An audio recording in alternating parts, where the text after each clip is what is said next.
Hello students. आज मैं कल होने वाली परीक्षा के लिए एक सैम्पल पेपर से तैयारी करवाऊंगा। तो शुरू करते हैं।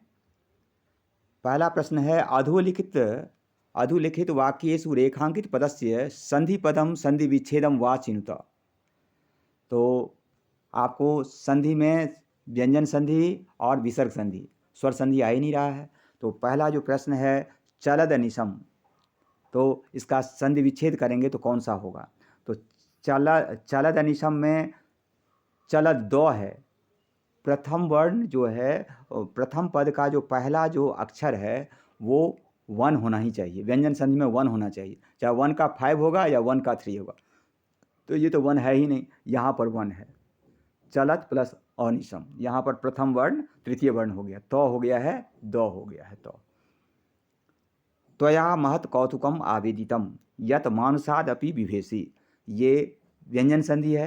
तो व्यंजन संधि में वन का 3 होगा या वन का 5 होगा। तो का चाहे 9 होगा या तो का 2 होगा। तो अगर वन के बाद में अगर मो या नौ हो रहता है, मो या नौ, केवल 2 अक्षर, मो या नौ, तो 1 चेंज इंटू 5। तो यत प्लस मानुषादपि यन मानुषादपि। तीसरा क्वेश्चन है प्रवासः प्लस अयम। तो प्रवासः में विसर्ग संधि है, क्योंकि विसर्ग है लगा हुआ तो विसर्ग संधि होगा। तो विसर्ग का क्या होगा, ओ होगा या विसर्ग का सौ होगा। तो यहाँ पर विसर्ग का ओ होगा कि सौ होगा। अगर विसर्ग के बाद में जो दूसरा जो शब्द है वो दूसरा शब्द अगर प्रथम वर्ण या द्वितीय वर्ण होगा, जैसे च छ, जैसे ट ठ या त थ या सौ वर्ण रहेगा, तभी विसर्ग का सौ होगा। तो इसका यहाँ पर अ है, इसका मतलब ये विसर्ग का सौ नहीं होगा, विसर्ग का ओ होगा। तो विसर्ग का ओ वाला क्या है, तो प्रवासोयम है। और अचिरादेव चंडवातेन मेघ रवैश्च प्रवर्षः। तो मेघ रवैश्च, इसका संधि विच्छेद करेंगे तो यहाँ पर जैसे मेघा प्लस रवैश्च, तो विसर्ग का ओ होता है। अगर विसर्ग से पहले यहाँ पर विसर्ग का ओ तो है ही नहीं, इसमें ऐ है, तो ये तो होना नहीं है। और ये जो मेघ अ है, इसमें तो स्वर संधि वाला है, ये तो व्यंजन संधि या विसर्ग संधि पढ़ना है तो विसर्ग ही होना चाहिए। तो इसमें भी विसर्ग होना चाहिए, विसर्ग है ही नहीं। तो घ नंबर में मेघ रवैश्च। अगर हमने आपको बताया है कि नहीं कि विसर्ग के बाद में अगर वन, च क्या है, वन है। विसर्ग के बाद में अगर 1 2 रहता है या 100 रहता है तो विसर्ग का 100 होगा। तो ये विसर्ग का 100 हो गया है, और विसर्ग का यहाँ पर क्या हो गया, विसर्ग का 100 हो गया है। तो मेघ रवैश्च अयम एकः प्लस तावत। तो विसर्ग के बाद में, यहाँ पर भी विसर्ग के बाद में क्या है, तो है, तो क्या है, वन है। तो विसर्ग का नमः जोड़ते नमस्ते हो गया। अयम एकः प्लस तावत, अयम एकस्तावत। मतलब विसर्ग संधि में विसर्ग का ओ होगा या सौ होगा। तो जब भी विसर्ग, यहाँ पर विसर्ग दूसरा जो शब्द है अगर वो 1 या 2 अक्षर रहेगा, मतलब कि तो थ रहेगा या च छ रहेगा या ट ठ रहेगा या सौ रहेगा, तो विसर्ग का सौ होगा। अगर ये नहीं रहेगा तब विसर्ग का ओ होगा। अब आगे है समास। सौमलम, सौमलम का यहाँ पर विग्रह क्या होगा। तो अगर सौ क्या है, अव्यय है। तो अगर सौ अनु ये शब्द रहता है ना, तो इसका मतलब ये अव्ययी भाव समास है। सौमलम क्या है, नपुंसकलिंग है, तो ये अव्ययी भाव समास में। तो सौ का क्या हो जाता है अर्थ, सहितम, और जो शब्द है उसमें तृतीया विभक्ति लगता है, तो मलेन सहितम। अब भयन आकुलम, ये तत्पुरुष समास है। तो भयन तत्पुरुष समास में जोड़ना बहुत आसान है। जो भयन है उसका मूल शब्द क्या है, भय, और आकुलम, भय आकुलम, अ प्लस आ बराबर आ हो गया, तो भयाकुलम हो गया। और लव कुशौ, जब ही शब्द द्विवचन में है या बहुवचन में है, इसका मतलब द्वंद्व समास है।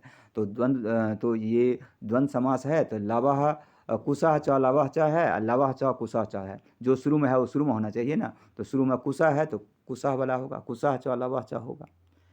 और कश्चित कृषकः बलिवर्दाभ्याम क्षेत्रस्य कर्षणम कुर्वन् आसीत्। क्षेत्रस्य कर्षणम, इसको जब भी षष्ठी विभक्ति में शब्द है, मतलब कि ये तत्पुरुष समास है, षष्ठी तत्पुरुष है। तो जोड़ना तो बहुत आसान है, इसका मूल शब्द रख दो। मूल शब्द क्या होगा, क्षेत्र, और जो बाद वाला शब्द है पूरा का पूरा वैसे ही रह जाएगा, क्षेत्र कर्षणम। तो क्षेत्र कर्षणम कौन सा है, क्षेत्र कर्षणम, घ नंबर है। और सवाष्पम, सौ का मतलब क्या होता है, सहितम, और वाष्पम में तृतीया विभक्ति लगाएंगे हैं, जैसे सचित्रम, और यह पहला वाला जो था वो तो सवाष्पन में वाष्पेन सहितम, मतलब ग नंबर में होगा, वाष्पेन सहितम। अब आगे है कि इसमें ये जो क्वेश्चन है प्रकृति प्रत्यय संयोज वियोज्य वा, प्रकृति और प्रत्यय, मैंने प्रत्यय वाला क्वेश्चन है। प्रत्यय में 3 ही प्रत्यय आ रहा है। एक तो आ रहा है त्व प्रत्यय, त्व में क्या दिखेगा, त्वम दिखेगा शब्द के अंत में। और टाप, टाप जो है to make feminine gender from masculine, तो उसमें आ दिखेगा। और तीसरा है मतु प्रत्यय। मतु प्रत्यय जो है सो मतु प्रत्यय युक्त शब्द जो होगा वो एडजेक्टिव होता है, मतलब कि वो पुल्लिंग में भी होता है, स्त्रीलिंग में भी हो सकता है, नपुंसकलिंग में भी हो सकता है, एक वचन में, द्विवचन, बहुवचन में। Because adjective does not have its own form, adjective form change according to noun और प्रोनाउन इट फॉलोज। तो बुद्धिमान में तो मान जब भी दिखाई देगा तो इसका मतलब मतु प्रत्यय है। तो मतु प्रत्यय वाला तो इसमें तो टाप है, तो है, तल है, तो ये तो अपने आप हो गया बुद्धि प्लस मतु। और मिलिता, मिलिता में आ है, इसका मतलब टाप प्रत्यय है।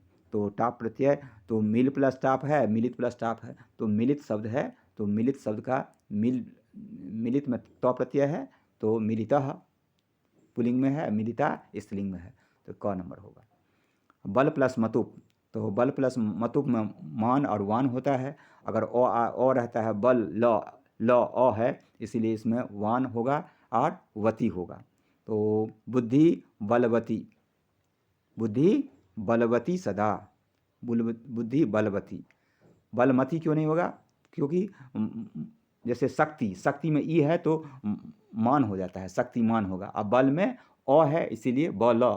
लास्ट में अगर जो शब्द अक्षर है उसका अगर अंतिम ध्वनि ओ या आ है या सौ हलंत है तो वान और वती होगा। अगर लास्ट में जो अक्षर है उसमें ओ आ सौ हलंत नहीं है तो मान और मती होगा, तो बलवती। और तो आप कहिएगा तो बलवान क्यों नहीं होगा, बलवती क्यों होगा, क्योंकि बुद्धि इसका नहीं, ये तो एडजेक्टिव है ना, मतु प्रत्यय मतलब एडजेक्टिव, तो बुद्धि स्त्रीलिंग है तो उसका एडजेक्टिव भी स्त्रीलिंग होगा, तो बलवती हो गया। लघु प्लस त्व मतलब कि त्वम प्रत्यय, त्व प्रत्यय है और त्वम दिखेगा तो लघुत्वम होगा। और महत्वम, महत्वम शब्द है तो त्व प्रत्यय हो जाएगा, तो महत प्लस त्व, महत प्लस त्व महत्वम। अब आगे है वाच्यस्य नियमानुसारम उचितम विकल्पम चिन्हता।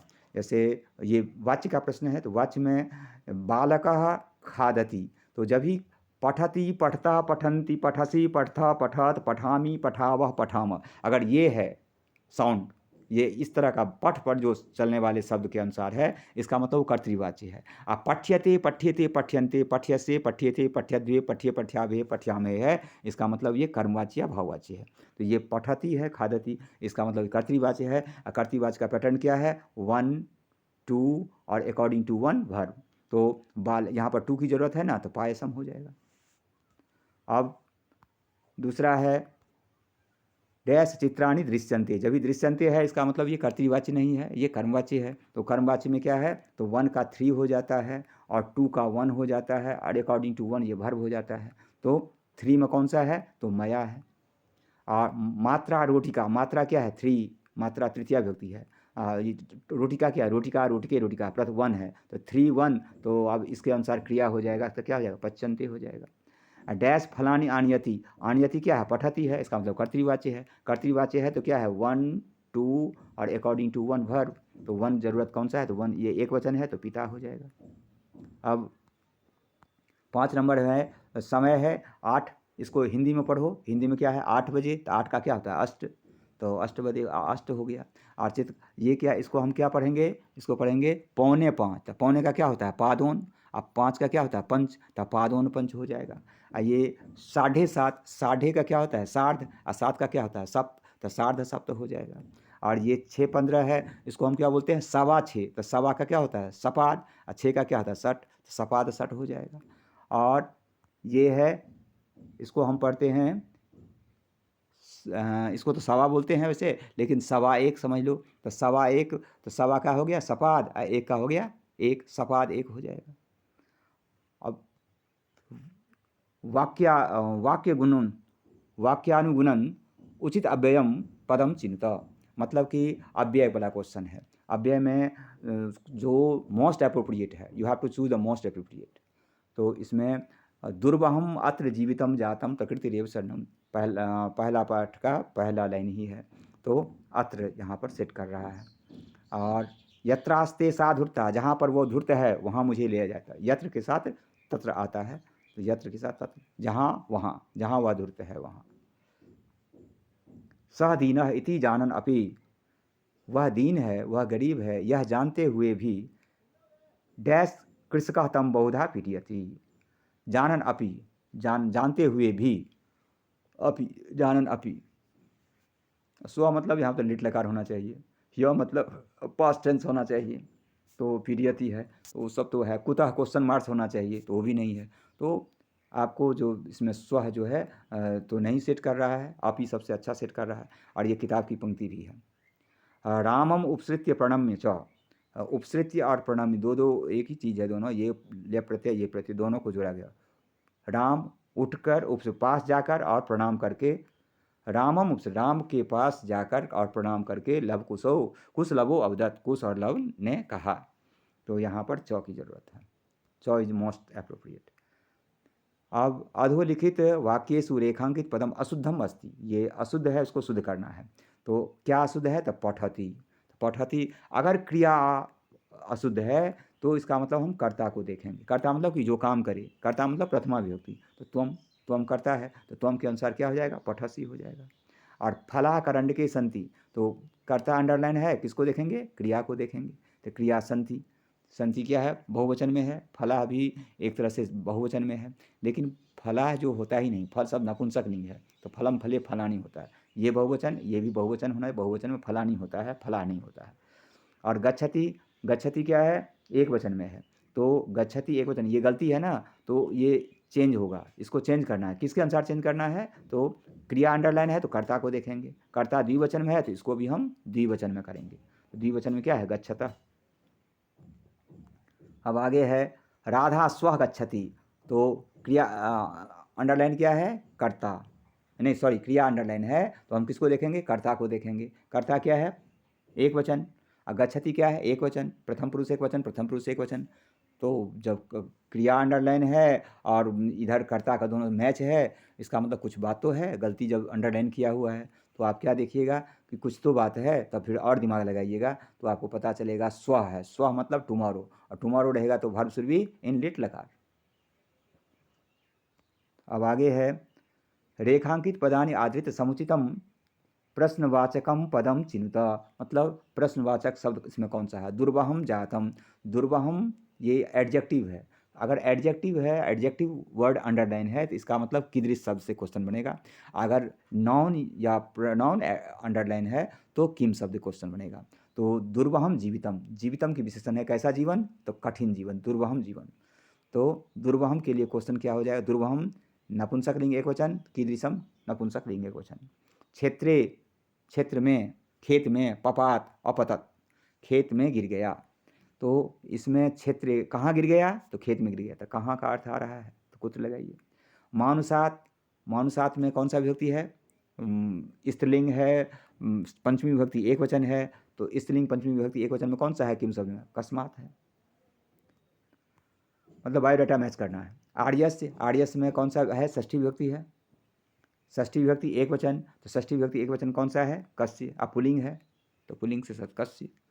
अन्येभ्यो दुर्बला है, अन्येभ्यो एक्चुअली इट इज अन्येभ्य दुर्बला, अन्येभ्य प्लस दुर्बला, अन्येभ्यो दुर्बला, जो विसर्ग का ओ हो गया है।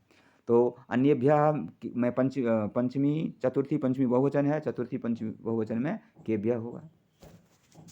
और तपोवने, तपोवने बालके बालकयो बालकेशु, तपोवने षष्ठी विभक्ति सप्तमी विभक्ति एक वचन, सप्तमी विभक्ति एक वचन में तपोवन में, तो कुत्र कहाँ? तो तपोवन में, तो कुत्र सेट कर रहा है फर्स्ट क्लास। अब अधोलिखित वाक्येषु रेखांकित पदानाम प्रसंगानुकूलम उचितार्थम चिंत, उचित अर्थ मैंने सेम मीनिंग, और ये तो आपका जो किताब के आधार पर शब्दार्थ है उसके आधार पर होगा। तो तूर्णम का अर्थ क्या होगा? तूर्णम शीघ्रम, और नष्टः पलायितः, भृशम अत्यधिकम बहुत अधिक, और भनति कथयति, भनति किम कुपिता एवं भनति उत प्रकृतिस्था, ये गुस्सा होकर बोलती है या अपना उसका स्वभाव ही ऐसा है। तो कथयति, भनति कथयति। कांतारे वने, कांतारे का मतलब वने, एकांते कांतारे, एक माने एकांत वन में तो वने हो जाएगा। अब 10 नंबर क्वेश्चन है, भाषिक कार्यम संबंधानाम प्रश्नानाम उचितम उत्तरम विकल्पेभ्यः चुनता। तो इसमें आपको उचित उत्तर चुनना है, जैसे जैसे आपको इंस्ट्रक्शन दिया है उसके अनुसार। तो क्रुद्धा कृषि बलः तमोत्थापितुं बहुवारं यत्नम अकरोत्, अस्मिन् वाक्ये विशेष्य पदम किम् अस्ति। विशेष ढूंढना, विशेष मतलब नाउन, विशेष क्या होगा, नाउन या प्रोनाउन। तो क्रुद्धा कृषि बलः में तो नाउन कौन सा है, कृषि बलः, कृषि बलः मतलब फार्मर, एंग्री फार्मर। तो फार्मर क्या है, विशेष, तो उसका विशेषण क्या है, एंग्री, क्रुद्धा। तो विशेष पदम किम अस्ति, विशेष ढूंढना है ना, विशेष, विशेष ढूंढना है तो कृषि वाला होगा, अब विशेषण ढूंढना है तो क्रुद्धा हो जाएगा। यदि एवं तर्हि माम निज गले बद्ध्वा सत्वरम चल सत्वरम, तो अत्र शीघ्रम पदस्य पर्याय पदम की, शीघ्र का पर्याय पद, पर्याय मतलब सेम मीनिंग, तो पर्याय का सेम मीनिंग इस लाइन में कौन सा है, तो सत्वरम है। जानाम्यहम तस्य नामधेयम, तो क्रियापदम की, क्रियापद मतलब कि पठ धातु वाला शब्द, क्रियापद मतलब क्या, पठति पठता पठन्ति अपठत, ये क्रियापद मतलब पठ धातु वाला शब्द। तो पठ धातु वाला शब्द इसमें कौन सा है, जानामि। सकृच्छेन भारम उद्वहति, अत्र सरलतया इत्यर्थे किम विलोम पदम, आपको विलोम पद ढूंढना, किसका, सरलतया का। सरलतया का विलोम पद क्या है, तो कृच्छेन, कठिन, काठिन्येन, कृच्छेन सरलतया काठिन्येन, कृच्छेन। यानानाम पंक्तियों ह्यनंता, अस्मिन् वाक्ये विशेषण पदम किम, आपको क्या ढूंढना है, विशेषण ढूंढना है, कहाँ, इसमें, इस लाइन में। तो विशेषण ढूंढना है तो उसमें पंक्तियों अनंता, अनंता पंक्तियः, पंक्तियः जो एक्चुअली इट इज पंक्तयः प्लस ह्यनंता, पंक्तियों ह्यनंता। तो इसमें अनंता है जो है, कैसे, कितनी पंक्तियाँ, अनंत पंक्तियाँ, मैनी लाइन्स। तो अनंता है यहाँ पर क्या है, एडजेक्टिव है, विशेषण कहना, विशेषण, विशेषण और विशेष कर ध्यान से देखिएगा, कहीं विशेषण में विशेष नहीं, जो ठीक से क्वेश्चन पढ़िएगा। स व्याघ्र तथा कृत्वा काननम ययो, स व्याघ्र, इसमें अत्र कर्तृपदम किम, कर्तृपद क्या है इसमें, कर्तृपद मतलब प्रथमा विभक्ति का शब्द, कर्तृपद मतलब जो काम करे। तो काननम ययो, काननम अगच्छत, कह काननम, कनम वनम, कौन वन कौन गया, तो व्याघ्र, तो व्याघ्र। अति दीर्घा प्रवासोयम दारुणश्च, अति विशेष पदम, विशेष मतलब नाउन, तो विशेष नाउन ढूंढना है, तो अति दीर्घा, अति दीर्घा विशेषण है, किसका विशेषण है, तो प्रवासः का, प्रवासः है, प्रवासः प्लस अयम प्रवासोयम। दुर्दान्ते दशने यमुना स्यान्नवे जन्मरसनम, अत्र दंते अर्थे किम पदम प्रयोग, दंते के लिए इसमें कौन सा शब्द प्रयोग किया गया है, सेम मीनिंग ढूंढने के लिए क्या है, तो दशने, दशन मतलब भी दांत होता है, दंते, तो दंते में भी तृतीया विभक्ति बहुवचन है, दशने में भी तृतीया विभक्ति बहुवचन। जनरली जो आपको कहा जाएगा सेम मीनिंग ढूंढने के लिए, पर्याय पदम, विलोम पदम, उसमें विभक्ति वचन प्रायः मिलता है। ठीक है, थैंक यू फॉर लिसनिंग।